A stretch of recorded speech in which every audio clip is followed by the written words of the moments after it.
Всем салют, друзья, это Красава, и я пригнал в Испанию. В последние годы много великих игроков закончили свою футбольную карьеру. Один из самых топовых — это, безусловно, Хави.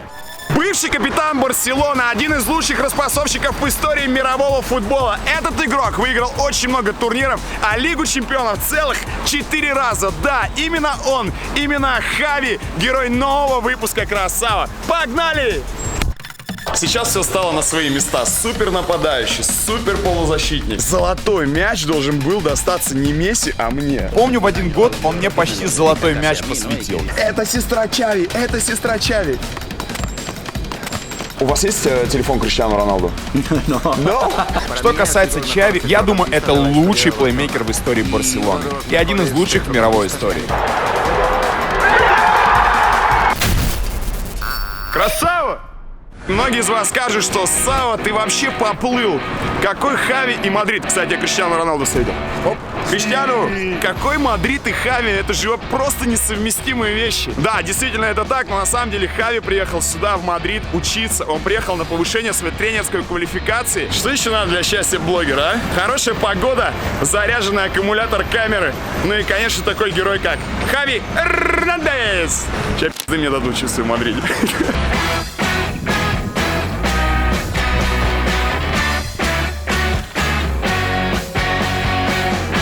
Вы представляете, пока из Мадрида я добирался до этой базы, где учится Чави. И, кстати, наш старый знакомый Альберт Риера, где они повышают квалификацию свою тренерскую. Пока, короче, я ехал сюда, я зашел в интернет и увидел, что сегодня Чави назначили главным тренером Аль-Сад команды из Дохи. Его первая официальная команда, его первый тренерский опыт. Можно официально заявить, что я приношу удачу не только российским футболистам, не только российским судьям, например, там, или российским командам, но еще вот принес удачу Чави. Звезды европейского мирового футбола, звоните, смотрите.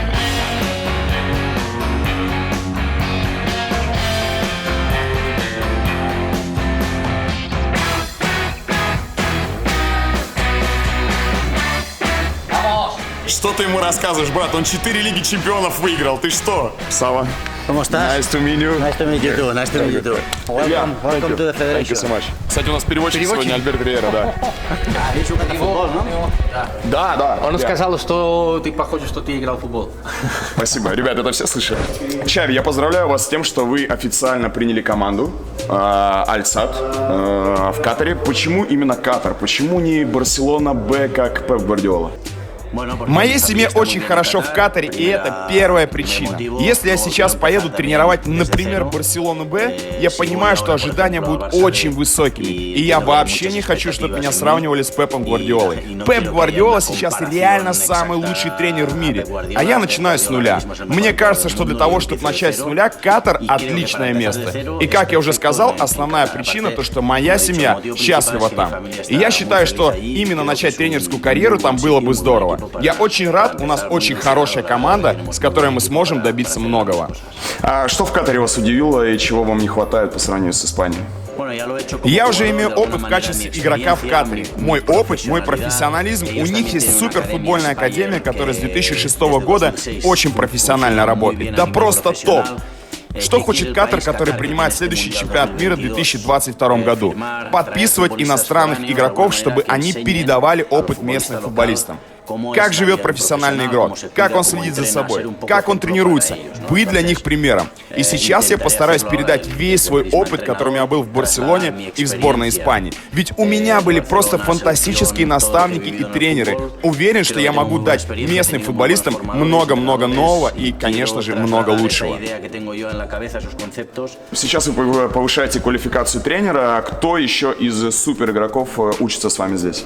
Очень много. Например, далеко ходить не надо. Вот, Альберт Риера может стать очень хорошим тренером. Луис Гарсия, который сидит с ним за одной партой, тоже сможет стать очень качественным тренером. Хаби Алонсо, Виктор Вальдес, Рауль, Лопес Рикарте, Яго Буссон, Мичель Сальгадо. У нас просто какая-то команда мечты. Я не хочу никого забыть, потому что каждый из парней может стать очень классным тренером. Кстати, у нас есть 2 девушки, у них тоже очень хорошо получается. У нас полноценная группа.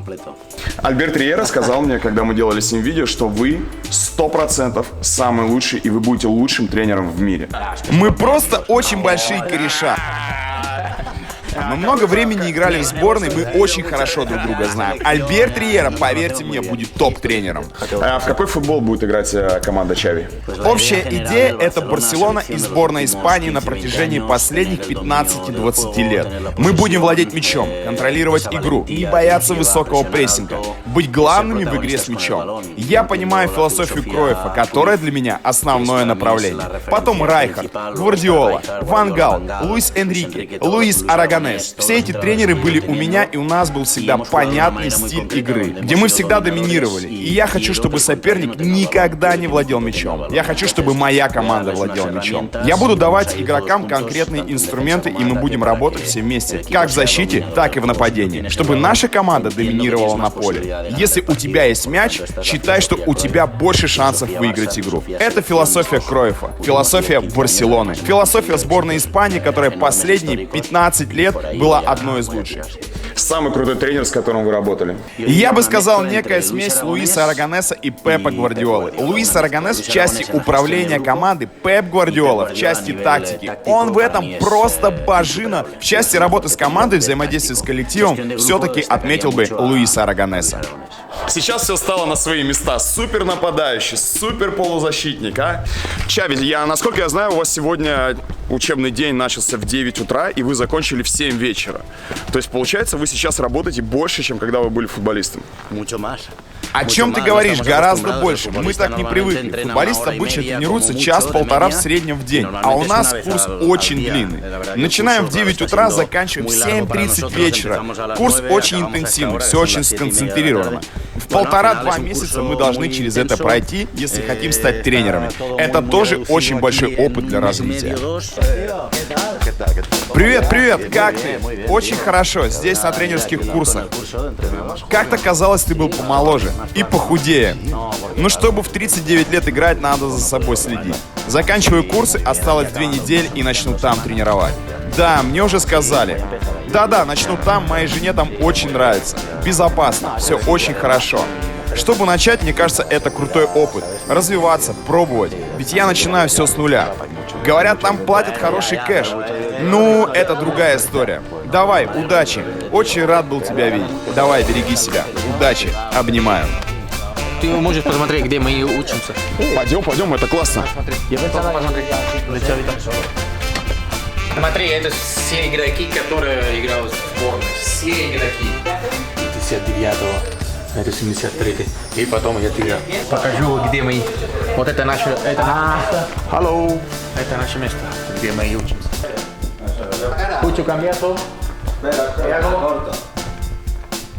Тебе понравился наш класс?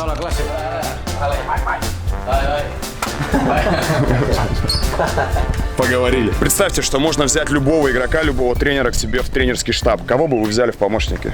У меня уже все есть. У меня есть мой брат Оскар Эрнандес. У меня есть Серхио Алегри. Они мои ассистенты. Тренер по физподготовке Иван Торрес. Также есть тренер по вратарям и 3 аналитика. Давид Пратс, Тони Лобо, Серхио Гарсия, капитан, которые были со мной в Барселоне. Люди, которые просто мои большие братишки. И я считаю, что они очень компетентны для этих должностей. За что вы сразу очистите игрока из своей команды? Чтобы они стали командой, сначала я расскажу им про ценности, про уважение, про отношение к работе, про усилия, про самоотверженность. Мы сначала должны стать командой, семьей, а уже потом на уровне футбола я постараюсь им объяснить свои идеи. Постараюсь их уговорить, что они будут получать удовольствие от игры, кайфовать от каждого матча, ну и, конечно же, выигрывать. Алекс Зинченко рассказывал мне, что у Пепа Гвардиолы в Манчестер Сити сейчас есть такая рулетка штрафов. Вас хоть раз Пеп Гвардиола за что-нибудь штрафовал?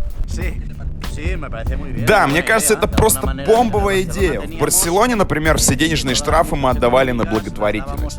Фонд помощи детям с синдромом Дауна. Фонд борьбы с раком. Мне кажется, это здорово, чтобы игрок кому-то помогал. Финансовому фонду или садовнику, например. Классная инициатива. В Катаре постараюсь создать правила с учетом местных особенностей и культуры. Например, оплатить харуф.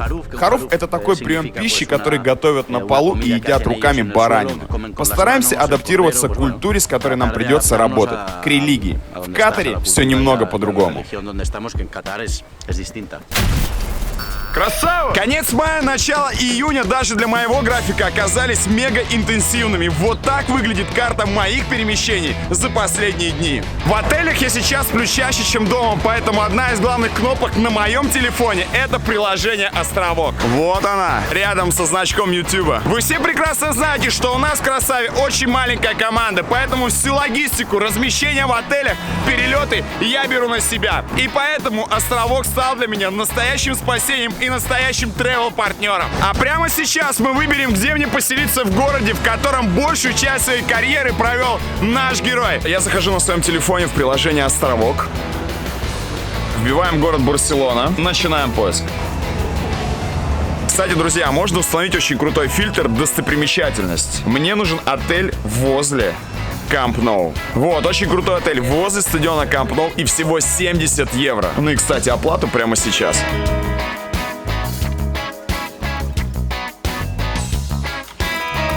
Как видите, я уже свою съемочную группу разложил. Ну что, туристический сезон в Барселоне уже давно стартовал, поэтому 70 евро за такой вот номер, тем более рядом с Камп Ноу, это очень хорошая цена. Островок — очень удобный сервис бронирования отелей для тех, кто путешествует самостоятельно. В общем, для таких, как я. В приложении Островка или на сайте островок.ру вы можете найти и забронировать себе отели. Там более миллиона вариантов. От отелей и вилл до хостелов и апартаментов. Иногда мы по привычке очень долго пользуемся сервисами, которые нас не всегда устраивают, но альтернатива всегда есть. И когда я попробовал Островок, я сразу перешел на него. И сейчас объясню почему. Первое — это конкурентные цены. На Островке всегда есть более выгодные предложения на самые популярные направления. Второе — оперативная русскоязычная служба поддержки. Это важно для таких парней, как я, у которых английский язык примерно на таком же плохом уровне, как футбольная карьера. И куда же без халявы? Программа лояльности для тех ребят, которые часто пользуются бронированием. Переходи по ссылке в описании, активируй промокод «Красава» и получи 5% скидку на первое бронирование. Планируй свое путешествие с Островком, а мы двигаемся дальше.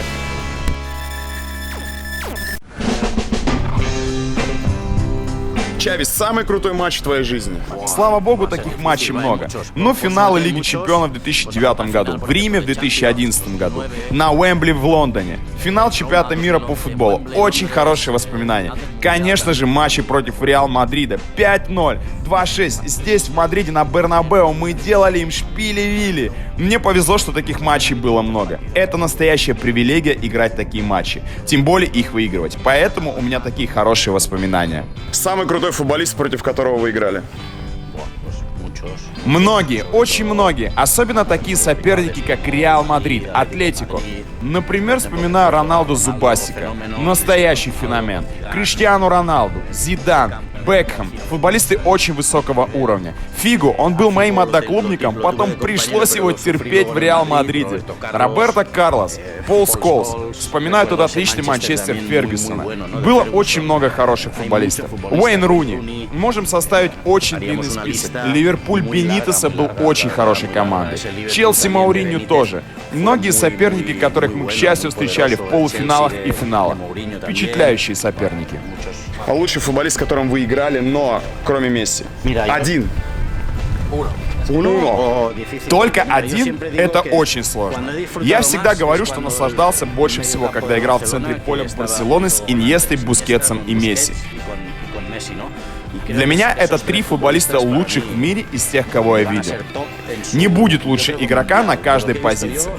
На месте Иньесты, на месте Бускетса, на месте Месси. Еще, конечно, есть Пуйоль, Виктор Вальдес, Пике. У нас была выдающаяся команда. Пожалуйста, не заставляй меня выбрать только одного. Это невозможно. Но центр поля с Иньестой, Месси и Бускетсом для меня просто сказка. Чави, вы понимаете, что если бы вы играли в другой команде, например, не в Барселоне, да, если бы не было рядом Месси, вы выиграли бы золотой мяч? Вот хоть раз вы думали, золотой мяч должен был достаться не Месси, а мне? Честно, только честно. Да, конечно. Без Месси мы, возможно, не выиграли бы столько трофеев. И я бы не попал в список тех, кто номинирован на золотой мяч. Ведь дело в команде. Даже Месси нуждается в команде, чтобы выигрывать. Мы это видим. Часто в Барселоне без поддержки команды у Месси не получается ничего. Даже сборная Аргентины, например. В конце концов, в футболе команда превыше личности. Команда — самое важное. Даже для Месси, который лучший и наиболее решающий игрок в истории футбола. Если бы у нас не было Месси, я абсолютно уверен, что мы бы не выиграли столько всего.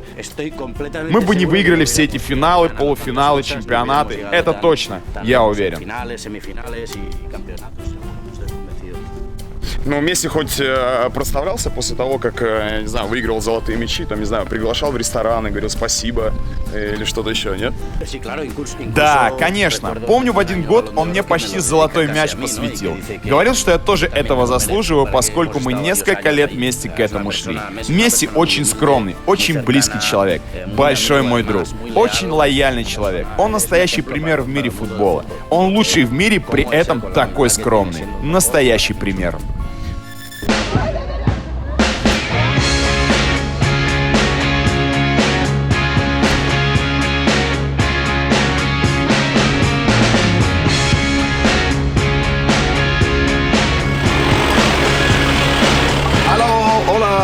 John, nice to meet you. Hello. Сава. Это гербы различных клубов Барселоны со всех уголков мира, которые размещены по всей окружности стадиона. Их очень много. Если не ошибаюсь, где-то около 1000 по всему миру. Джоан, вы 30 лет были в Барселоне, сейчас вас там нет. Что вы чувствуете, когда вы приходите и смотрите на Камп Ноу? На самом деле, не так уж и много времени в Барселоне я пробыл. Почти 48 лет. С тех пор, когда пришел в 17 лет и вплоть до прошлого года, когда ее покинул. Был игроком, тренером, а последние 7 лет работал в секции методологии. Вы играли вместе с Кройфом. Вау, это очень круто. А кто сильнее, Кройф тех времен или Месси нашего времени? Да, и вправду, в сезоне 77-78 имел огромное наслаждение играть с номером 1 на то время. Кем был? Йохан Кройф. Иногда очень сложно делать какие-то сравнения, когда речь идет о величайших игроках. Но если ты мне позволишь, я думаю, нет никого, кто мог бы сравниться с Лео Месси. Более чем возможно, что это лучший игрок в истории мирового футбола. Не по причине того, что он хороший футболист, а по причине того, что он уже 15 лет держится на вершине. И кажется, со временем играет только лучше. Было много хороших футболистов. Ди Стефано, Кубала, Марадона. Величайшие игроки. Но я думаю, Месси наилучший. Я несколько дней назад видел Хави, и он просил вам передать это. Большое спасибо. Благодарен тебе за это. Чави для меня особенный человек. Практически как сын. Я созерцал его рождение как футболиста, когда Чави пришел в Барселону в 12 лет. И тренировал его 4 года. И после следил за его профессиональной карьерой вплоть до его прощального матча в Катаре, на котором имел честь присутствовать. Да, я был там. Поэтому большое спасибо тебе за то, что передал его теплые объятия. Расставьте от худшего к лучшему. Чави, Месси и Кройф. Практически весь мир считает Месси лучшим игроком в истории. Как я сказал, Кройф был великим игроком и феноменальным тренером. Принято считать, что футбол разделился на до и после Кройфа как тренера. Что касается Чави, у меня к нему персональные чувства. Я думаю, это лучший плеймейкер в истории Барселоны и один из лучших в мировой истории. Сложно что-либо сравнивать. Вы в Академии отвечали за философию. Расскажите, как можно построить и за какое количество времени философию такая, какая есть у Барселоны? В реальности эта философия росла с годами. Все началось с 70-х, когда ее начал осуществлять Лауренио Руис, работая с детскими командами, которая впоследствии была дополнена той философией, которую с собой принес голландец Рунис Мичельс. Спустя несколько лет неопределенности эта философия была закреплена с приходом Кройфа в конце 80-х. Как тренера, он положил новую основу, которая со временем отшлифовалась и улучшилась на уровне базовых команд. И впоследствии воплотилась и в основной команде посредством таких тренеров, как Луи Ван Галь, Райкард, которые были преданы этой модели игры. Но пик развития этой философии осуществился с приходом Пепа Гвардиолы в период с 2008 по 2012 год, который также продолжал улучшать эту модель. Идею, воплощенную в любое дело, нужно постоянно содержать и питать, потому что что это не только относится к пониманию футбола, но и к пониманию самой жизни. Поэтому в клубе всегда стоит обязанность и большая ответственность в содержании этой идеи, этого стиля игры, который влюбил в себя весь мир. Это наш приоритет. Все тренеры постоянно говорят, когда у них игроки становятся звездами: я знал с первой тренировки, что он лучше всех, он выделялся. Скажите честно, Хави реально был в порядке или так был дрова? Имеешь в виду тех тренеров, которые говорят, это будет великий игрок. На самом деле Чави с ранних лет обладал исключительными характеристиками, как игрок. Я всегда знал и даже в моих рабочих отчетах писал, что Чави будет в будущем в основной команде Барселоны. И не только я. Думаю, все уже тогда это прекрасно понимали. Больше хочу сказать, никто из нас не знал, что Чави станет настолько великим игроком. Он превзошел даже наши ожидания. Я бы сказал, наилучшим командным игроком, когда-либо выступавшим за Барселону. Он был главным дирижером этого оркестра, который лучше всех понимал и исполнял свою роль. Его карьера была настолько фантастической, что я повторюсь, я не ожидал, что он даже побьет наши ожидания.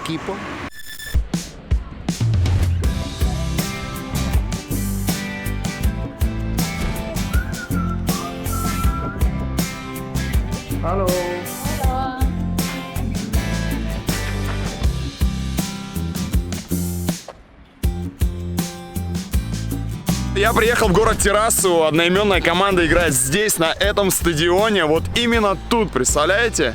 Чави Эрнандес начинал финтить, сейчас я покажу вам фото, вот оно появилось. Посмотрите, какой забавный паренек с довольной улыбкой, вот он приходил сюда, на это ужасное поле. На самом деле очень плохого качества, искусственное поле. Мне кажется, его с того момента и даже не меняли, когда здесь Чави начинал играть. Вот здесь вот он начинал. Здесь, в террасе, до сих пор живет его семья. Ну и вот он, стадион стоит на месте. Старый, как его величество, футбол.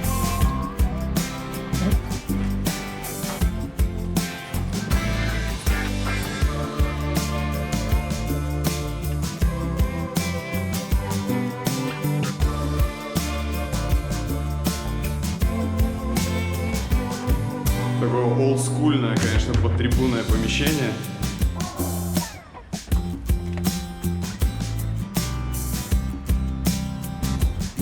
Инкарна, вы видели здесь еще маленького Чави. Сколько лет вы работаете в футбольном клубе «Терраса»? 47 лет. 47 лет вы работаете здесь? Скажите, пожалуйста, Чави сразу выделялся на футбольном поле? Видно было, что он суперзвезда? Конечно, мяч это было его. С ног до головы он жил им. Приходил тренироваться, даже когда не было тренировок. Да, это правда. Когда он был последний раз здесь, на этом стадионе? Примерно 3-4 года назад был здесь последний раз. Они приходили с отцом для реализации рекламной кампании для нашего клуба. Что вы чувствовали, когда парень вот с этого искусственного поля, вот с этого стадиона «Терраса» выиграл чемпионат мира, чемпионат Европы, Лигу чемпионов 4 раза и был третьим в списке на золотой мяч? Что вы чувствовали? Я очень горжусь этим. И не только я. Все жители Террасы гордятся тем, что Чави вырос именно здесь. Чави сейчас как-то помогает своей первой школе, ну, я не знаю, там, деньгами, может быть, инвентарем, может быть, поле вот поменять, потому что я смотрю, что поле не очень хорошего качества. Этого я вам не могу сказать. Правда. Я просто этого не знаю.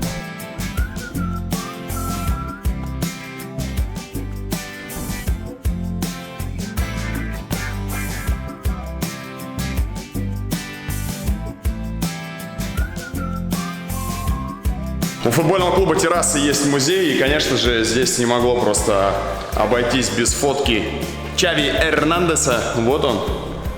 Смотрите, афиша: Испания, Италия, Чави во всей красе.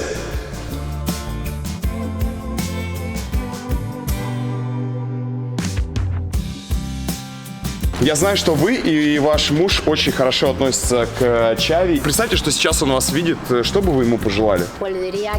Прежде всего, хотелось бы передать поздравления и сказать, что мы всегда его ждем здесь. Чтобы он пришел и обнял нас. Лови поцелуй от меня и моего мужа, Чави.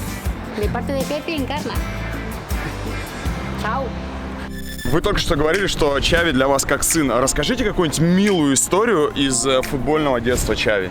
Было много всяких историй, но вот вспомню один интересный момент. Мой сын Ферран, который моложе Чави на 4 года, всегда приходил со мной на тренировки, присутствовал на скамейке, в раздевалке, играл с ребятами, был страшный негодяй. И мне очень сложно было его успокоить. Поэтому в один день я решил дать ему блокнотик и ручку. И сказал, чтобы он отмечал каждый раз, когда Чави потеряет мяч. И вот, когда закончилась игра, он подбежал ко мне и сказал, что это самое скучное занятие в мире, так как ему не пришлось поставить ни одной отметки. Чави ни разу не потерял мяч за матч. Мы частенько вспоминаем эту историю. Чави пришел к вам, когда вы тренировали Барселону С. Скажите 3 качества, в которых ему нужно было прибавлять. Честно говоря, футбольный талант Чави был врожденным. Но был один аспект, который я получил от Лауриано Руиза, как что-то очень важное для улучшения и развития. То, что есть база не только футбола Барсы, но и футбола как такового. Этот аспект — способность научиться видеть, научиться доминировать пространство, в котором ты двигаешься, делать в каждой ситуации наиболее оптимальный выбор. Мы очень много работали над этим с Чави, и мне кажется, у него это прекрасно получается. Он настолько научился этому, что, я полагаю, никто в мире не мог доминировать пространство, в котором он находится, так как Чави. В этом ему нет равных. А кто были звезды той команды, кроме Чави? Пуйоль был одним из лучших в ту эпоху. Сама его эволюция как игрока была невероятна. Когда Пуйоль пришел в возрасте 16 лет, если бы кто-нибудь мне сказал, что он будет в первой команде, я бы, скорее всего, ему не поверил.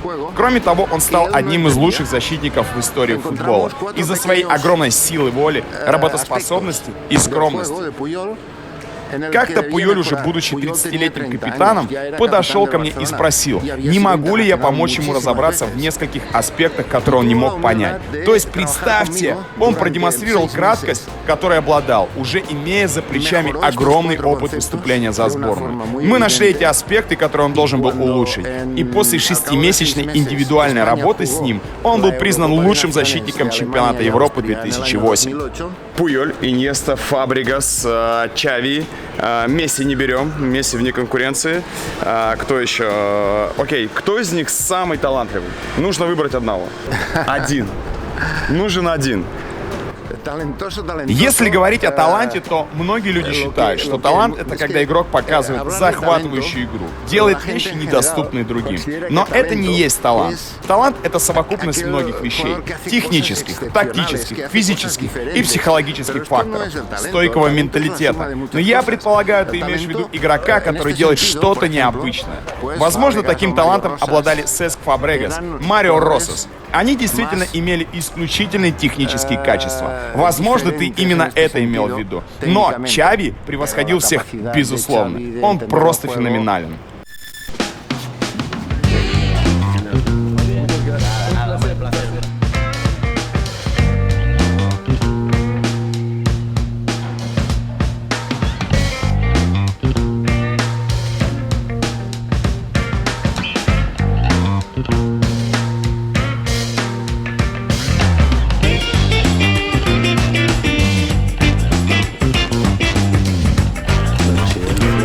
Так, я так понимаю, вашей футболки здесь нет, да? Есть. Смотри, вот это моя подпись. И это тоже. 8. И вот еще 8. Другие не знаю откуда. Наверное, с чемпионатов Европы и мира, когда я еще не играл. Чави, у вас 25 трофеев, если я не ошибаюсь. Какой самый ценный для вас? На уровне сборной, конечно, чемпионат мира и оба чемпионата Европы. Конечно, все трофеи важны, так как за каждым стоит огромное количество работы, усилий всей команды. Лига чемпионов в Барселоне, конечно, особенные. 4, которые выиграло это поколение футболистов. Сейчас мы видим, как это сложно для любой команды. Для Барселоны выиграть еще одну Лигу чемпионов, например. И я запомнил больше лучше всего именно это. В Барселоне всегда было очень много талантливых игроков. Назовите одного футболиста, который не раскрыл на 100% свой потенциал, а мог быть суперзвездой. Я тебе скажу про одного парня из Академии. Всегда его упоминаю в интервью. Он моего возраста, одного поколения со мной. Его зовут Марио Росас. Он в конце концов играл в первом дивизионе. Но он был Месси нашей Академии, нашего поколения. Он был настоящее шоу. Вопрос был нескольких лет, чтобы он дошел до первой команды и заиграл. Но ввиду разных обстоятельств он так и не смог выйти на следующий уровень. Очень жаль. Мне он казался футболистом совершенно другого уровня. Он был реально Месси нашего поколения. Я слышал, что с Чави играл такой талантливый футболист, как Марио Росас. И да, и что он был намного талантливее, чем Чави. Почему он не заиграл в футбол? Да, это правда. В любой команде на ее ранних стадиях развития всегда был игрок, который выделялся. Таким был Марио Росас.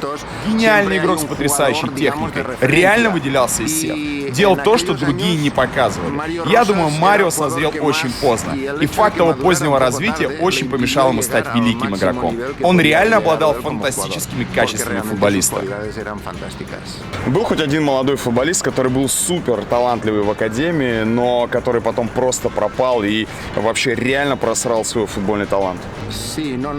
Нет, я предлагаю не называть имен. Ты, например, спрашивал о Марио Росасе. Он бесспорно был отличным профессиональным игроком. Не был топовым, но мог бы послужить примером. Были и другие игроки, которые, казалось бы, да, станут топчиками, но в конце концов ничего не сложилось. Именно в этот момент, когда подходит к завершению траектория формирования как игрока, очень большое влияние на него оказывает круг общения. Чави повезло. Он был в хорошем кругу, который позитивно повлиял на его развитие. Были игроки, которые в юности попадали не в ту компанию, которая бы помогла ему расти, но, к сожалению, опустила его на дно. Появляются деньги в кармане, и они покупают себе дорогие тачки, которые не соответствуют их возрасту. Думают, что они больше, чем они есть на самом деле. И в конечном итоге отсутствие скромности способствует скорому разрушению таланта как такового. Мне бы хотелось назвать имена, но по этическим соображениям я не буду этого делать. Их было множество, но их человеческих качеств не хватило, чтобы добиться успеха, несмотря на их огромный спортивный талант. В профессиональном футболе нужно иметь стойкий менталитет и прежде всего круг общения, который бы способствовал профессиональному росту.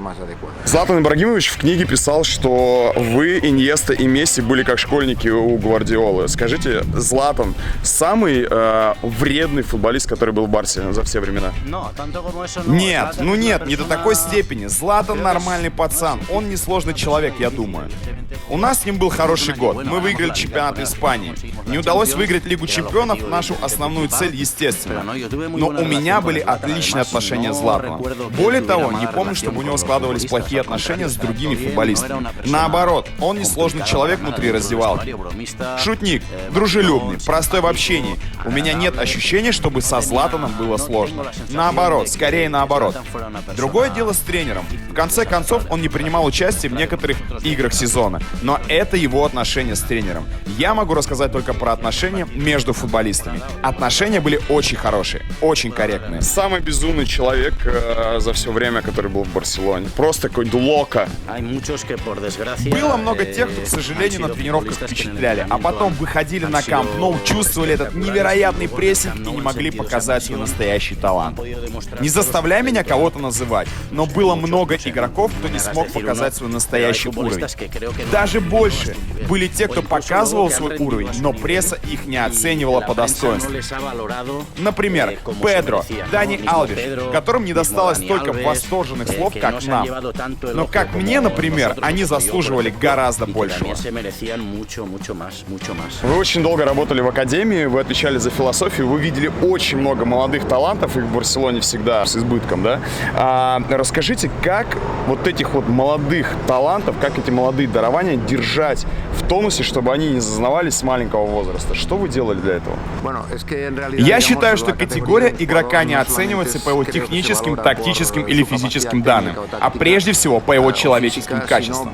Нам повезло, что у нас были такие игроки. В лучший, без сомнения, этап Барселоны в последнее время при Пепе Гвардиоле. 70% команды составляли местные игроки, каталонцы.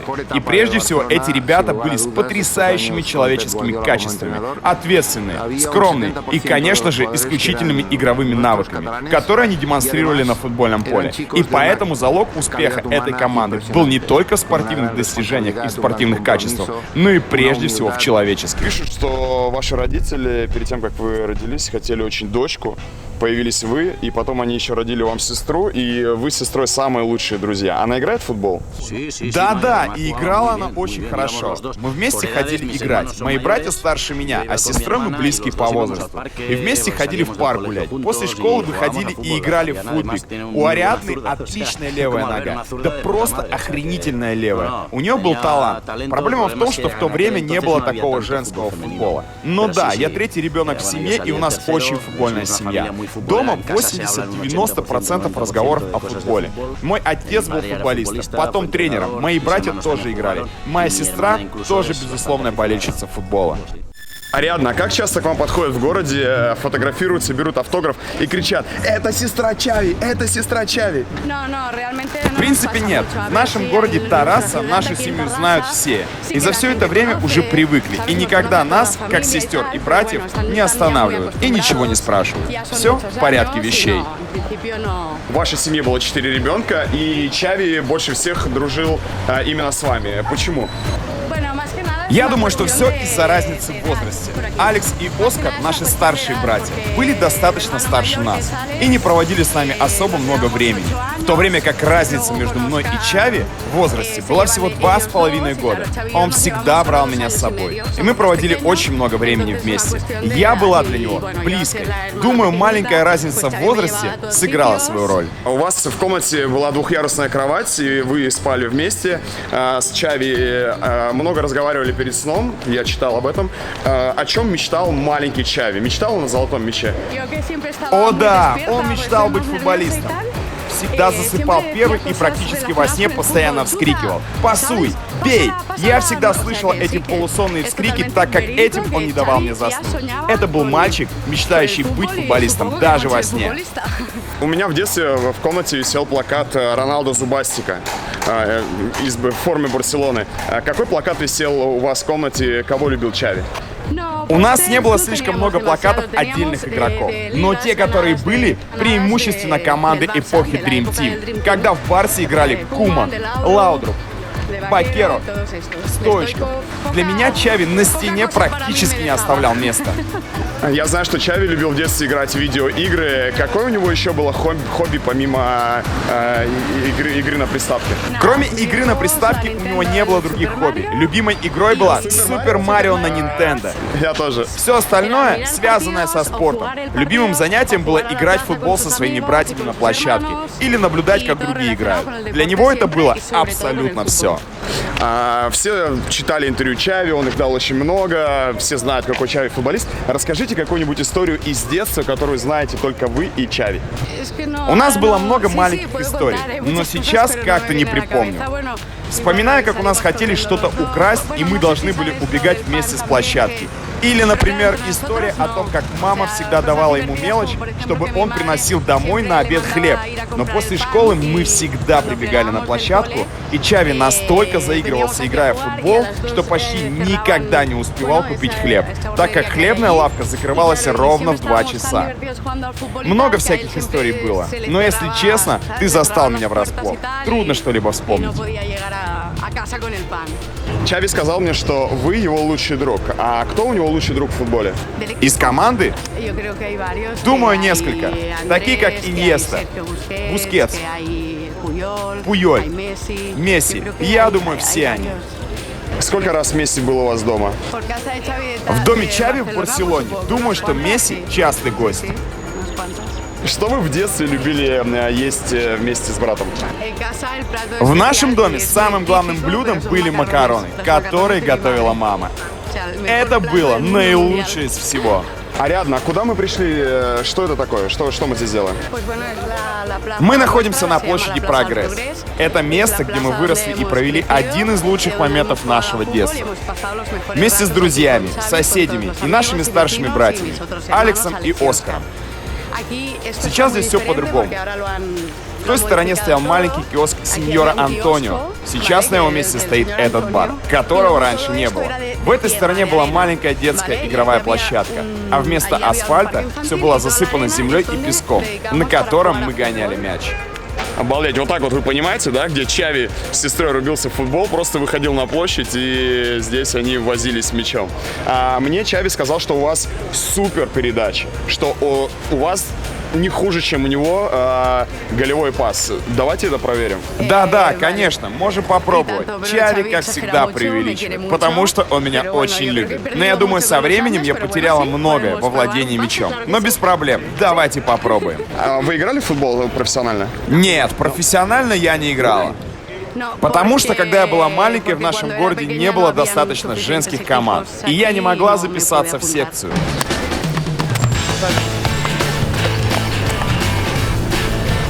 Мы выбрали молодого персонажа, вон чувак сидит на стуле, и мы сейчас проверим и попробуем ему между ног засунуть. Left? Left. Ух, левша.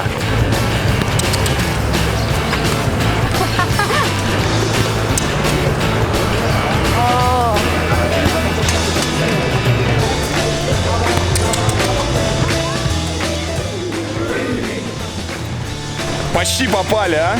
Как вы считаете, золотой мяч — это главная досада вашего брата, то, что его нет? Нет, для Чави никогда не было досады, что он так и не получил золотой мяч. Он ментально всегда был коллективным игроком. Конечно, всегда хочется иметь индивидуальные титулы, но все же, если золотой мяч зависит от личных качеств игрока, то бесспорно он должен принадлежать Месси. В этом нет никаких сомнений. Возможно, это был именно тот подходящий момент, в котором Чави заслуживал получить его, но все же, в конце концов, он был вручен лучшему. И это Месси. Вам хоть раз помогало в жизни то, что вы сестра Чави? Ну, не знаю, там, вас бесплатно угощали кофе в ресторане, или, не знаю, вас отпускал гаишник на дороге? Нет, нам это особо никогда не помогало. В конце концов, узнаваемое лицо — это Чави. Нас, как братьев и сестер, не особо узнают. Конечно, круто, что твой брат профессиональный футболист, но все же это не особо повлияло на остальных членов семьи. Ваш брат сейчас стал главным тренером Аль-Сад из Дохи. Вы собираетесь в Катар? Да, я частенько навещаю брата в Катаре, насколько мне позволяет моя работа. 2-3 раза в год. И в следующем году надеюсь посещать Чави еще чаще, поскольку он уже будет тренером, чтобы дать своему братишке максимальную поддержку. Я знаю, что у вас есть дедушка, который настолько не любит Реал Мадрид, что готов болельщика ударить, побить болельщика Реала. Он чей папа? Папа, получается, мамы или папа папы? Это был папа моей мамы, человек, пропитанный страстью к футболу, яростный и безумный фанат Барселоны. Именно он привил всей нашей семье любовь к футболу. Чави так увлекся футболом в детстве, что перестал успевать на уроках в школе. Вообще в школе понимали, что растет будущая звезда, и как вы помогали ему, как вы решали вопрос с директором? Нет, у Чави никогда не было проблем с учебой. Наоборот, у него всегда были хорошие оценки. Уже когда он начал тренироваться с основным составом Барселоны, тогда чуть-чуть снизилась успеваемость, так как Ван Гал уже заставлял его тренироваться утром. Было уже меньше времени на школу. Мы находили ему курсы в Барселоне, чтобы хоть как-то поддерживать учебный курс. Но, конечно, это было уже по-другому. Повторюсь, это было, когда ему исполнилось 17 лет, а в школе он всегда был хорошим учеником. Красава! Hello, I'm tourist. Hello. How are you? You living in Barcelona? No? Where is taxi station? Taxi station. How much this centrum go in centrum? Примерно так выглядит мое общение с местными жителями во всех иностранных поездках. Поэтому для съемок европейских героев мне приходится привлекать переводчика. Когда в роли переводчика выступает мой друг Альберт Риера, это добавляет ценности, учитывая тот факт, что я не знаю испанского языка. Но в остальных случаях это вызывает неудобства и забирает ровно половину времени разговора с нашим главным героем. Я уже очень давно хочу прокачать свой английский, и единственный вариант в моем плотном, безумном графике — это занятие онлайн. Сегодня у меня первое занятие в онлайн-школе английского языка Inglex. Ну что, все занятия проходят по скайпу, и посмотрим, смогут ли они обучить такого топора, как я. Tell me, where were you born? I'm from Russia. Do you like it in Moscow? Yeah, very like it. Yesterday I went. I went. Ну я понимаю, это время, да? What's a spaceships? Space это, ну, типа космос. I don't know what is it ships. Корабль. Я забываю все время, как это называется. У вас есть на самом деле запас хороший, его просто нужно вытянуть в практику. Все, супер, спасибо вам огромное. Ну что, старт неплохой, посмотрим, что будет дальше. А сейчас я расскажу вам, почему для прокачки своего английского я выбрал именно Inglex. Здесь можно заниматься в любое время и из любой точки мира, где есть интернет. Очень гибкий график, да, мне это подходит. В Inglex реально сильный преподаватель, да это как тренер в футболе. Можно его протестить на бесплатном уроке и, если что, поменять на другого. Я пока начинаю с нуля, поэтому буду заниматься с русскоязычным преподавателем. А когда почувствую себя практически перейду на носителя языка. Максимальное количество разговорной практики. Все обучение проходит через общение. Даже изучение грамматики. Здесь есть удобные форматы для дополнительной практики, а также возможность посещать бесплатные разговорные клубы. Поговорим об английском футболе на английском языке. И самое главное, в Inglex составляет персональную программу занятий. Преподаватель знает, чем я занимаюсь, и будет разбавлять наши занятия материалами, которые интересны и полезны именно для меня. Для кого вопрос с английским языком так же актуален, как для меня, ныряем по ссылке в описании и записываемся на бесплатный первый урок.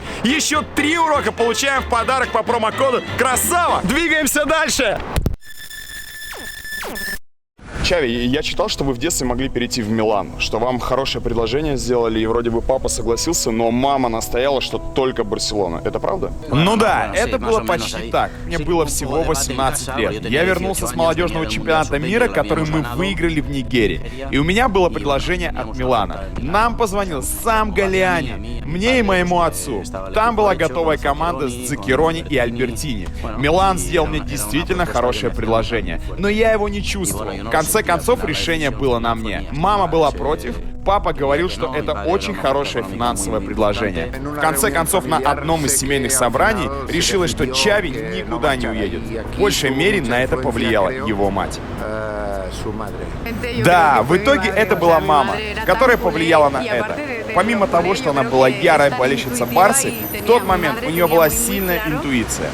Она предчувствовала, что ее сын должен реализовать себя именно в Барселоне, в родных стенах.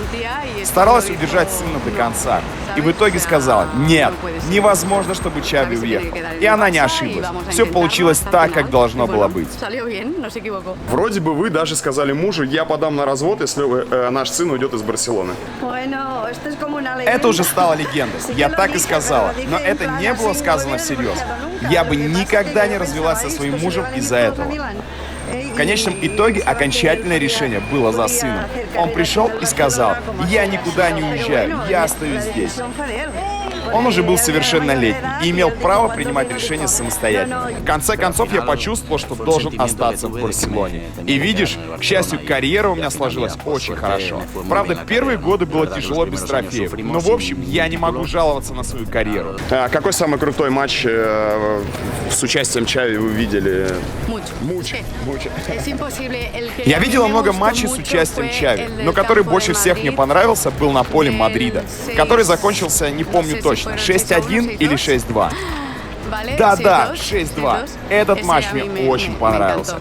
Я была вместе с Рональдиньо. Не сколько сам матч, а то, сколько он значил для Чави и для всех нас. Ну и, конечно же, все финалы, в которых выигрывались титулы. Да, крутых матчей было очень много.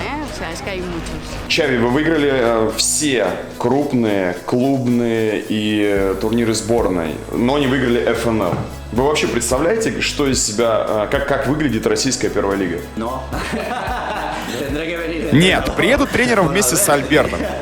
Он мне все устроит в российском футболе. Он там главный. Не буду ничего исключать как тренер. Очевидно, что в качестве футболиста я всегда почти был в Барселоне. Но в качестве тренера ты не можешь быть в одной команде больше 2, 3, ну максимум 4 лет.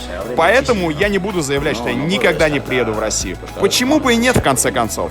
Вы выиграли 4 Лиги Чемпионов, много трофеев, чемпионат мира, чемпионат Европы. Есть хоть что-то, о чем вы жалеете и говорите себе: да, это не получилось? Мне кажется, что наше поколение в Барселоне могло бы выиграть больше трофеев в Лиге Чемпионов. Мне кажется, что мы настолько доминировали, играли настолько лучше соперников, что мы могли бы достичь большего. И сейчас есть ощущение, что Лига Чемпионов выровнялась. Ее могут выиграть Барса, Мадрид, Сити, Ливерпуль, Тоттенхэм, Аякс. А тогда было тотальное преимущество Барселоны. Последние 7, 8, 10 лет. И мне кажется, этих 4 трофеев мало.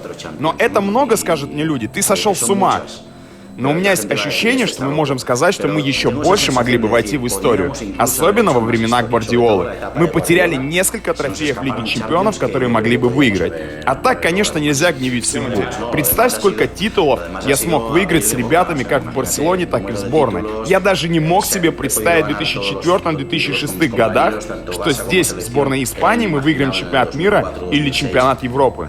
Так мы выиграли 2 чемпионата Европы и 1 чемпионат мира. И я чувствую себя удовлетворенным. Но в Барселоне меня не покидает ощущение, что мы могли бы достичь большего. Всем интересно, как настраивают команды, когда Эль Классико. Вот честно скажите, это особенный матч. Вот как вас настраивает тренер? Да-да, сейчас я живу в Катаре, и они показывают архивные матчи Эль Классико каждую неделю. И ты отдаешь себе отчет, что Эль Классико — это гораздо больше, чем футбол. Этот матч важен не только в Испании, но и за границей. Его смотрит весь мир. И сейчас ты понимаешь, что ты был там. Эти нервы, этот прессинг, хорошо сыграть матч как в Барселоне, так и непосредственно в конкретной игре. У меня была возможность сыграть много таких матчей, получить от этого удовольствие, выигрывать их, в том числе с крупным счетом, забивая много голов вечному сопернику. Конечно, я получал от этого дикий кайф. Если вам сейчас принесут футболку Реала, вы на ней распишетесь? Да, конечно, я уже подписывал. В Катаре разные люди подходят. Мне не важно, это мой соперник, но я его уважаю. Для меня, обрати внимание, они даже вызывают восхищение, как они соревнуются. Их ген-победители. Они уверены в победе. Это была восхитительная команда все те годы, которые я играл. Очень много уважения. Поэтому нет никаких проблем подписать майку Мадрида. Чави, вы дружите с Месси. Мне всегда было интересно, Месси и Криштиану, они как друг к другу относятся? Дружат, война или просто нормально? Нет, абсолютно нормально. В рамках соревнования и того, что один играет за Барселону, другой за Реал. Они же друг друга подкармливают. Ведь в какой-то степени соревновались не только Барса и Мадрид, но и у них было свое мини-соревнование между собой. Криштиану стал лучше, смотря на Месси, и даже в какой-то степени даже Месси становился лучше, смотря и соревнуясь с Криштиану. Для футбола это было очень здорово. Видеть это соперничество. Это было соперничество ведь не только их команд. Смотри, у каждого из них по 5 золотых мячей. Это просто фантастика. Для меня, конечно, Месси лучше среди всех футболистов. Но и Криштиану восхищает всех профессионалов этого вида спорта, ведь он так много тренируется и пашет. А когда Реал выиграл 3 Лиги Чемпионов подряд, что вы чувствовали? Я знаю, что Месси злился очень сильно. Как вы относились к этому? Да, это тяжело воспринимается в лагере Барселоны. Особенно для него лично и для команды. Он ведь чувствует, что команда может выигрывать Лигу Чемпионов. Особенно в этом году после 3-0 дома над Ливерпулем. Было похоже, что они опять выиграют Лигу Чемпионов. И еще одно разочарование. Это показательно. И сейчас мы ценим еще больше те Лиги Чемпионов, которые мы выиграли. Но это не может быть навязчивой идеей. Это должно стать задачей, вызовом, но ни в коем случае не навязчивой идеей. Это никогда ни к чему хорошему не приводит. Барселона должна вновь стать примером для подражания в Лиге Чемпионов. Тем более, у них для этого есть команда, чтобы выигрывать. Чави, ты мог поверить в то, что Ливерпуль выиграет у Барселоны 4-0? Да, но я бы вернулся к матчу с результатом 3-0 на Камп Ноу. Результат, который я считаю обманчивым. Барселона совсем не контролировала игру. И я считаю, что этот результат не отражает реальное положение дел во время матча. Да, правда, что на Энфилде Барселоне могло чуть-чуть повести, и если бы она сравняла счет, сделая ее 1-1, все могло измениться. Но мы не контролировали игру. Отдали мяч. Дело даже не во владении мячом, а в контроле над матчем. Ощущение было такое, что на половине поля Барселоны была чаще игра, чем на половине поля Ливерпуля. А это многое обозначает. Барселоне приходится страдать, когда у них нет мяча. Ливерпуль владел игрой, как дома, так и на выезде. Что вы написали Месси после Ливерпуля? Какую смс-ку вы отправили Месси после матча с Ливерпулем? У меня с Лео просто прекрасные отношения. Да, наверное, со всеми. С большинством я играл вместе. с Джорди, Сержи, с Буси. Именно так я их называю. С Луисом Суаресом. Конечно же, после игры я им написал смс-ки с поддержкой. Даже смайликов настрочил. У меня тоже были плохие матчи, в которых я пропускал 4 гола и проигрывал. В этот момент игрок очень расстроен. Очень. За моей спиной стадион Ванда Метрополитано. Сегодня здесь будет самый жаркий, самый долгожданный матч европейского сезона. Финал Лиги Чемпионов. Хави, кстати, выиграл Лигу Чемпионов 4 раза. Просто вдумайтесь. 4 победы в Лиге Чемпионов. Но, естественно, сегодня ни Хави, ни его любимая Барселона здесь не будет. Мы все вспоминаем выпуск про Стиви Джерарда, когда Ливерпуль сделал фантастический камбэк на Энфилде и просто раздавил Барсу. До матча остается где-то 5 часов, но уже чувствуется ажиотаж. Посмотрите, народ подходит, народ фоткается. Это, конечно, вам не Баку, Лига Европы, где даже за час до игры было так достаточно тухло. Hello. Самую большую сумму за билет от перекупов, которые я слышал сегодня, это 8 тысяч евро. 8 тысяч евро за билет. Это же целое, мать его, состояние. Квартиру в Тобольске можно купить за 8 тысяч евро. Без ремонта, правда, но все равно. Поеду, посмотрю, где базируются болельщики команд. Потусим в городе, потом вернемся на стадион. Я думаю, что ближе к матчу здесь будет тоже очень много разной движухи. Все вам покажу.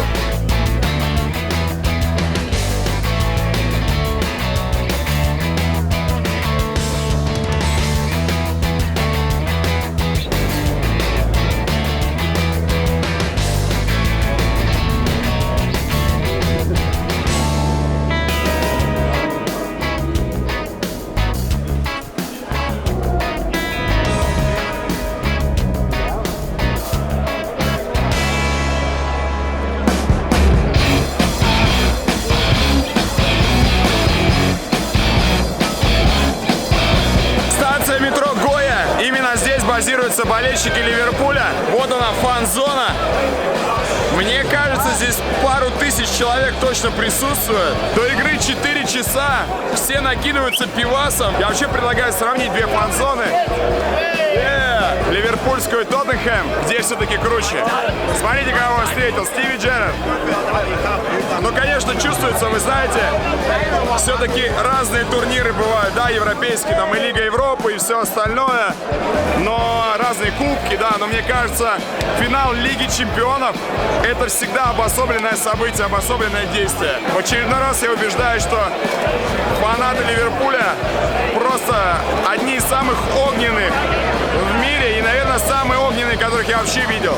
Просто посмотрите вокруг меня.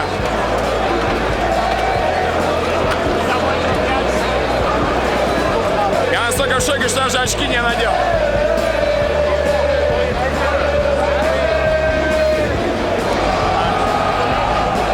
Зажигают фаеры, петарды, выкидывают в небо пиво. Я думаю, что через 4 часа здесь будут все в такую хламину.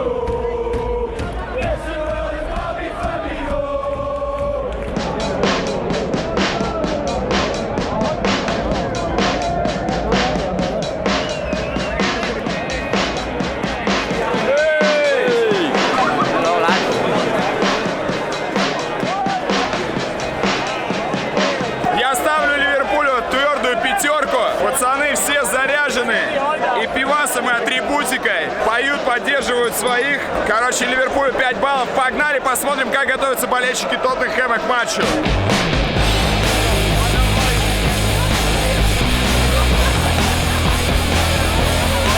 Буквально 5 минут от станции Гоя находится метро Сирана. Именно здесь сейчас тусят по полной болельщики Тоттенхэма. Сейчас мы проверим все.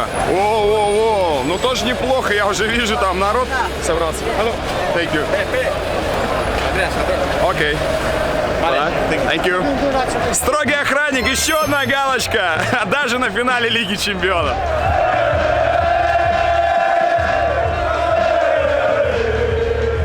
По моим ощущениям, фанатов Тоттенхэма раза в 3 меньше, но они очень шумные.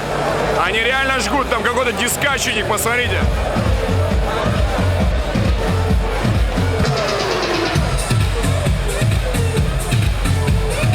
Если фанаты Ливерпуля тащатся от песен под гитару, то фанаты Тоттенхэма просто расколбашиваются под диско. Какой-то, мать его, сенсейшн. Какой-то сенсейшн. Все в белом и все танцуют под клубную музыку. Мне кажется, фанаты Тоттенхэма более агрессивные, а фанаты Ливерпуля такие, не знаю, более романтики, что ли.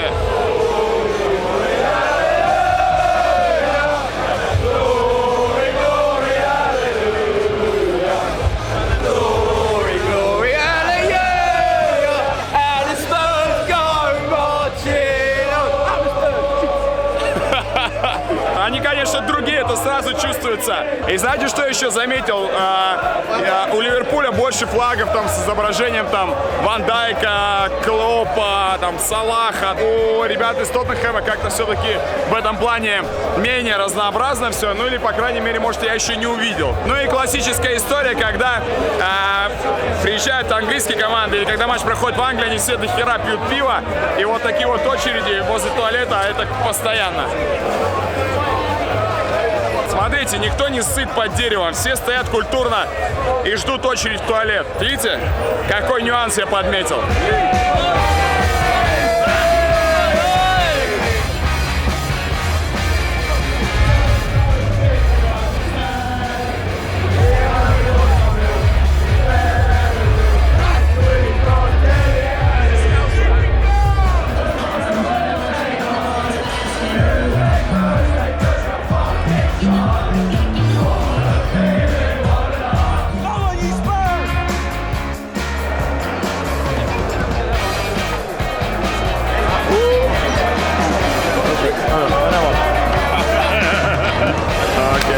Слушай, ну такое я точно никогда не видел. У человека на руке, на ноге, на спине.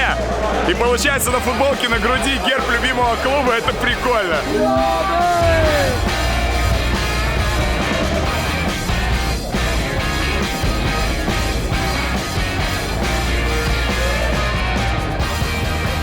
Ну что, мы видели, как разогреваются болельщики, бухают в своих фан-зонах. Теперь мы видим этот мяч, которым будет рубиться команда. Мне кажется, пора гнать на стадион. Самое интересное будет там 2 часа до матча.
Ну как вам атмосфера в метро, а? Круто было, да?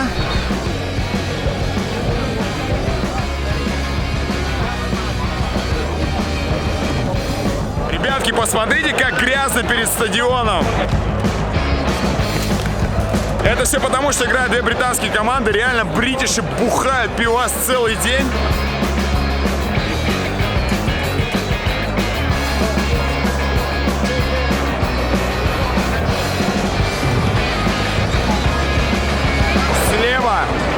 болельщики одной команды, справа болельщики другой.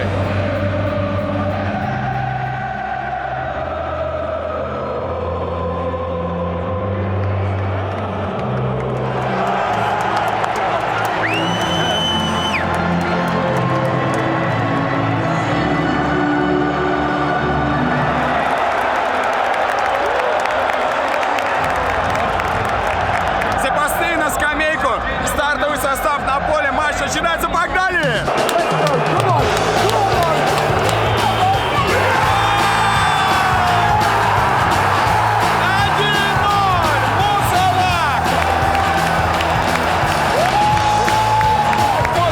Помните, год назад Серхио Рамос его сломал, а в этом году на первой минуте он забивает гол. Это футбол.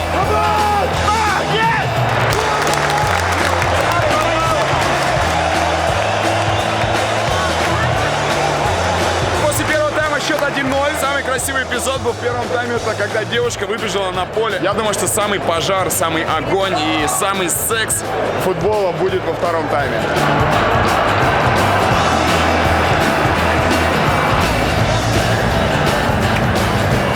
Какие-то будущие звезды Ливерпуля вот здесь вышли. Если честно, ни одного не знаю по фамилии в лицо, но если они сидят здесь на специальных местах и приехали с командой с основной, то они точно в порядке. На отдых старших товарищи по команде выходят на второй тайм. 45 минут, все или ничего. Кто победит в Лиге Чемпионов, ребят?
Всех любителей Ливерпуля, всех болельщиков Ливерпуля с победой в Лиге Чемпионов. Это очень круто.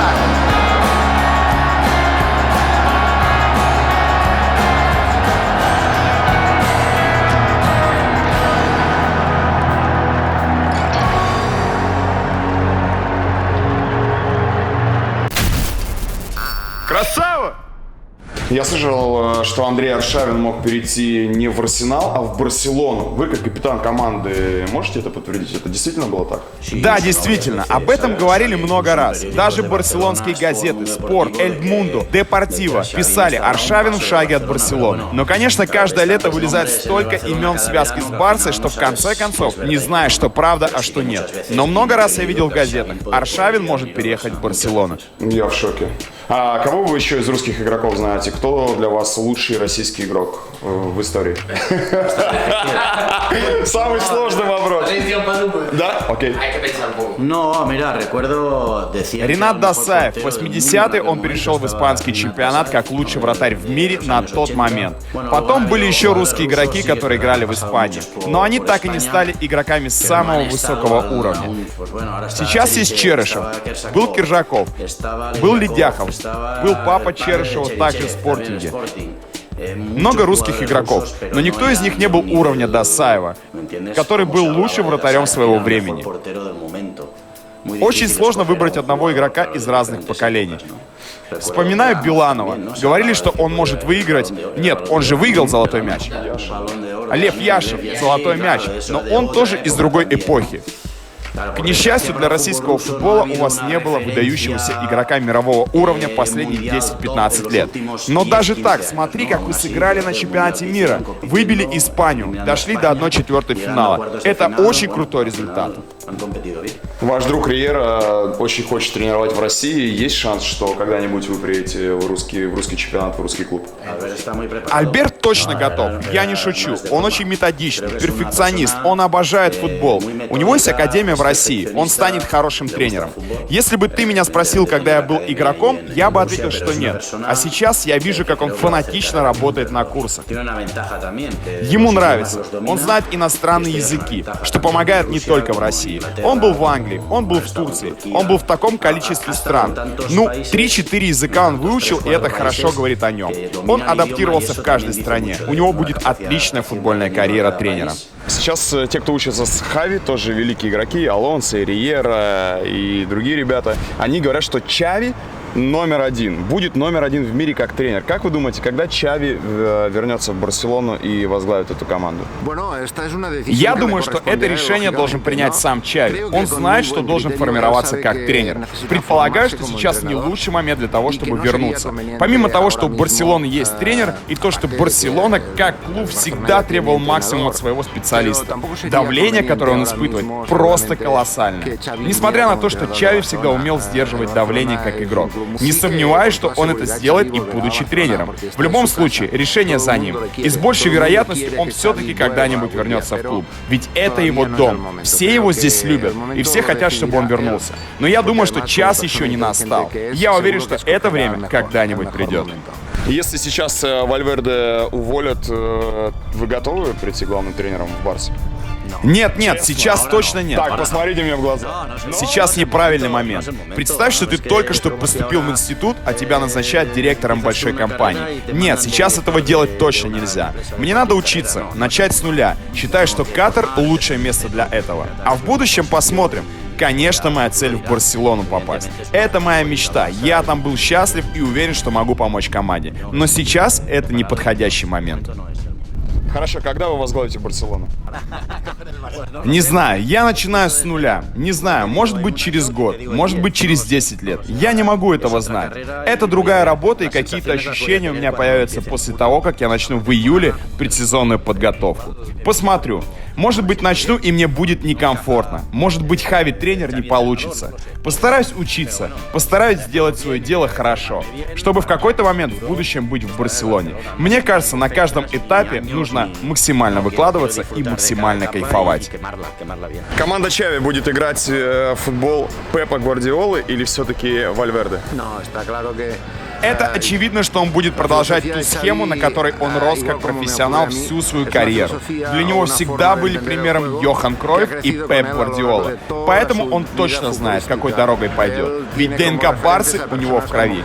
И я думаю, что Чави, как никто другой, знает, что именно нужно сделать, чтобы снова внедрить эту идею. Идею, которая дала Барсе столько титулов на протяжении последних лет.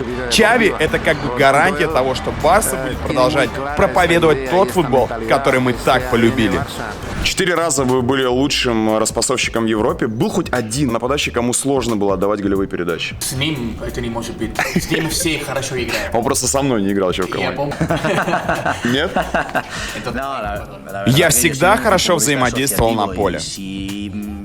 Я всегда старался разговаривать с партнером по команде. Старался делать лучше для партнера, потому что в конце концов это было лучше и для меня, и приносило результат всей команде. Я тот тип игрока, который должен думать только о партнере, потому что у меня не было необходимых качеств.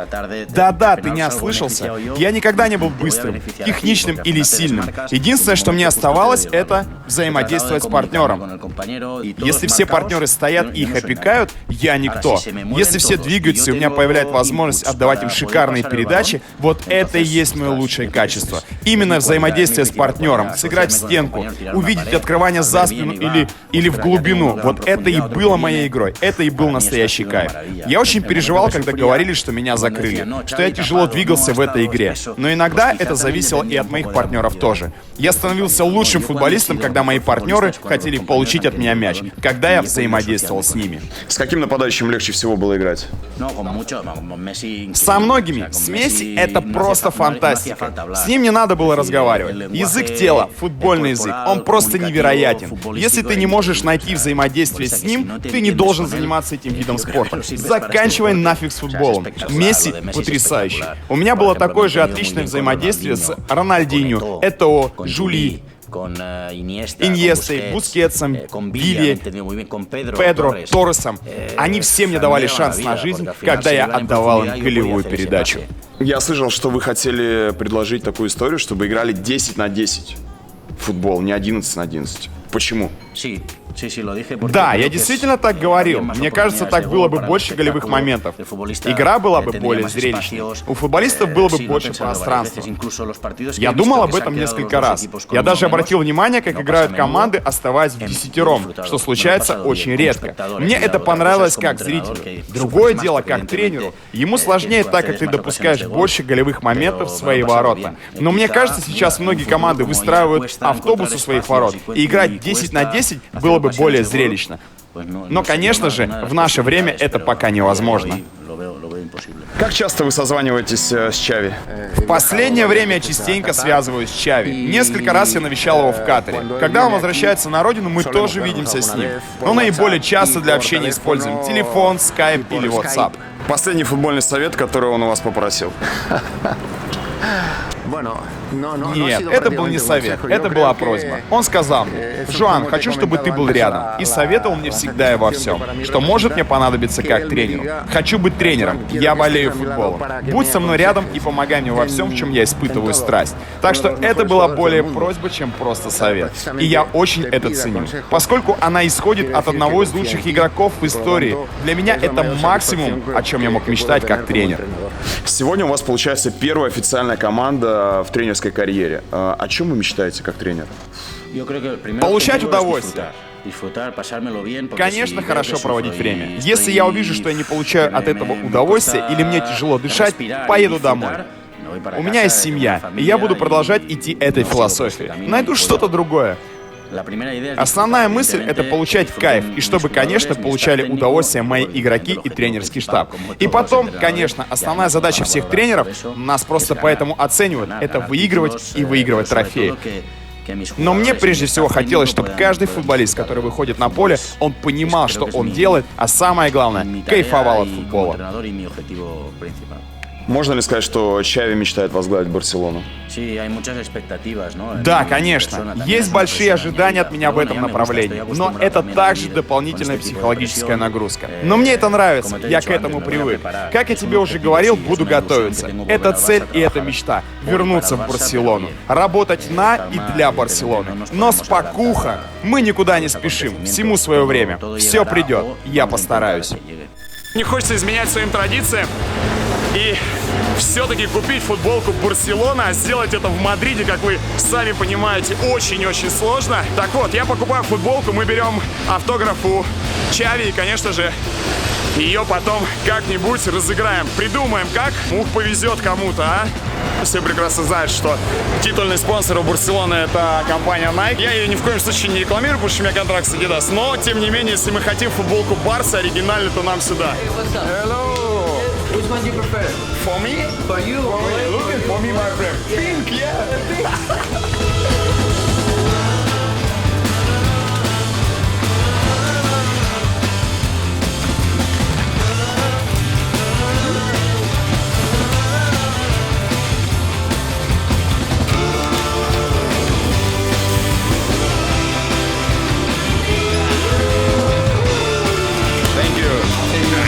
Если честно, никогда не выходил таким довольным из магазина Nike. Во-первых, я в него вообще не захожу. Я реально рад, что кому-то достанется такая крутяцкая футболка Чави и еще с его автографом. Красава.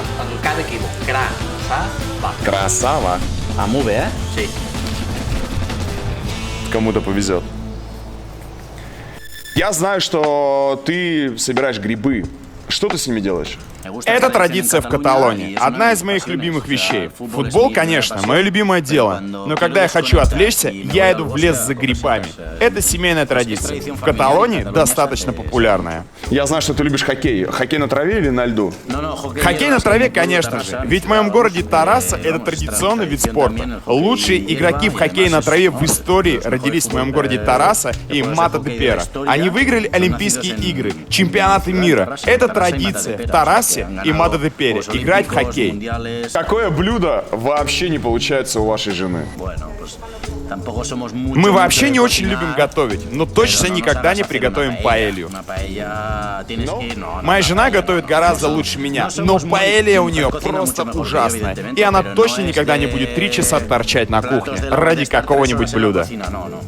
Вы очень близки с сестрой. Расскажите то, что знает только она. Секрет не знаю, я ей очень доверяю. Мы можем обсуждать буквально все, даже личную любовную жизнь. Когда есть проблема, она мне может позвонить. Когда у меня проблема, я всегда ей звоню. Она моя лучшая подруга, не только сестра, лучшая подруга. Это настоящее преимущество, это правда бесценно.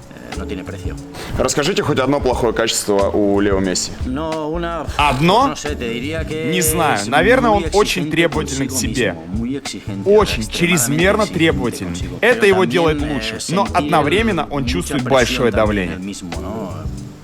Он гений, это часть его характера. Есть фильм, который вы смотрели 100 раз? Мне очень нравятся фильмы, основанные на реальных событиях. Я больше уважаю и понимаю такие истории. Нацизм меня просто шокирует. Как общество могло вообще дойти до такого? Также смотрю научную фантастику, но реальные истории меня задевают гораздо больше. У вас есть телефон Криштиану Роналду? Нет, нет, о чем ты? У меня нет с ним прямого контакта. Мы никогда не были партнерами по команде, только соперниками. Какой у вас любимый канал на Ютубе? И что вы смотрите больше, Ютуб или телевизор? Нет, это телек. Смотрю немного. Смотрю в основном футбол. Иногда смотрим сериалы с супругой. Сейчас у нас 6-месячный малыш. Не можем смотреть много. В основном это сериалы, кино и, конечно же, футбол. 80% времени смотрю футбол. На что вы потратили первые деньги, которые заработали футболом? Это было 4000 песет. Я их потратил на тостер, которого нам не хватало в семье. У нас не было тостера, и это был подарок всей семье. Небольшая мечта. Да-да, именно так и было. У меня сломался тостер. И Чави сказал, это как раз тот момент, когда нужно пойти и купить новый. Это был его первый подарок. Это правда. Самая крутая тачка в Барселоне у кого была? Я уже почти 4 сезона там не играю. Всегда было много футболистов, которым нравились машины. Вспоминаю Самуэля Этоо. Он был фанатом машин. Ибрагимовичу тоже нравились. Лео, кстати, тоже уважал тачки, но не так сильно. Думаю, больше всего Этоо. У него было где-то около 15 машин за время в Барселоне. Любимый город за пределами Испании? В Катаре мне тоже очень хорошо. Жить с семьей там просто прекрасно. В Европе мне нравится Париж, Лондон, Вена, Москва. Она меня реально впечатлила. Казань. Нет? Казань. Казань? Нет, чувак, ты что? Там очень холодно. В Москве тоже, но я там был во время чемпионата мира. И я очень удивился качеству гастрономии в России. Очень вкусно и все очень высокого уровня. Я под впечатлением. Вы играли в Казани против Рубина. Самое большое, не знаю, впечатление со знаком минус от России. Помню дикий холод. Помню 2 вещи. Холод и что у них была команда, которая играла только от обороны. Тренер Пердыев с нами играл в 2 линии по 5 игроков. С нами так никогда никто не играл. Тем более мы дома проиграли 1-2, а на выезде мы сыграли в ничью. У нас фактически не было голевых моментов. Они закрыли все зоны. Они очень хорошо соревновались. И было холодно. Почти минус 10 градусов. Не самые приятные ощущения. Так, ну что, надо разыграть футболку. Чави, нужен вопрос от вас. нашим подписчикам. А если они угадают, ну кто-то из них, то он получит эту шикарную футболку с автографом. У меня была возможность принять участие в 4 финалах Лиги Чемпионов. Вопрос такой, кто правильно вспомнит, в каком из 4 финалов я не сыграл ни одной минуты. Всем удачи, жду правильный ответ. Супер, крак. Туда? Thank you so much. Thank you. Pleasure, So nice to meet you. When you won. And all the best, all the best. Я жду его в Барселоне. Вас я жду в Барселоне, а тебя я жду в Томске. Понял? Отлично. Давайте. Все. Давайте, друг мой. Все, спасибо. Ну ладно, давай. Спасибо, спасибо. Thank you. Thank you. Потом напишем. Хорошо, бай-бай. Вау, вот это круто. Вот бы все футболисты были такими, а? Звезды. И всегда задавался одним вопросом. Почему ребята, которые выигрывают 4 Лиги Чемпионов, которые просто собирают, я не знаю, целый фургон титулов, они намного проще, чем пацаны, которые играют иногда в ФНЛ, ну, может быть, в РПЛ, но не в сильных командах, задирают нос от первых денег. Да, Чави, конечно, очень крутой. Просто фантастика. Если вам понравилось видео про Хави, его семью и его любимую Барселону, подписывайтесь на мой канал. Не забывайте нажать колокольчик, чтобы не пропустить самые новые выпуски. Подписывайтесь на мой Твиттер, группу ВКонтакте и Инстаграм. Это красава, самое лучшее, что есть о футболе на русском Ютубе. Вамос! Полетел домой. Всем пока! Красава!